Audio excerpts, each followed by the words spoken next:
పిల్లల జీవితాలతో చెలగాటమాడే విధంగా కనుక మీరు ఇలాగే ముందుకు వెళ్లి ఫీజు రియంబర్స్మెంట్ బకాయిలు కానీ విద్యా దీవెన వసతి దీవెన బకాయిలు చెల్లించకపోతే మీకు డెడ్ లైన్ 5వ తేదీ ఫిబ్రవరి 5వ తేదీ లోపల చెల్లించకపోతే వైఎస్ఆర్ కాంగ్రెస్ పార్టీ నాయకులు కార్యకర్తలు విద్యార్థుల తల్లిదండ్రులతో ఫీజు పోరు చేసి మీ మెడలు వంచి పిల్లలకి అండగా నిలబడతామని కూడా ఈ సందర్భంగా తెలియజేసుకుంటున్నాం.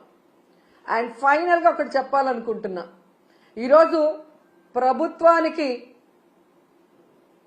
ఎలా సంక్షేమాన్ని అందించాలి, ఎలా అభివృద్ధి చేయాలని చేతగాకపోతే జగన్మోహన్ రెడ్డి గారిని తిట్టడమో మాలాంటి వాళ్ళ మీద ట్రోల్స్ చేయటం వల్గర్ గా పోస్టులు పెట్టడమో కాదు, ఎలా పని చేయాలో జగన్ గారి దగ్గర క్లాసులు తీసుకుంటే నేర్పిస్తారు.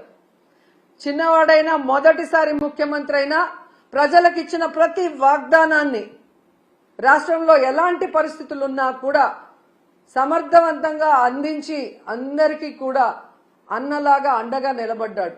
మీలాగా మీ మీద ఎవరో ఒకరి మీద నిందలు మోపి తప్పించుకోవాలన్న ప్రయత్నం చేయలేదు.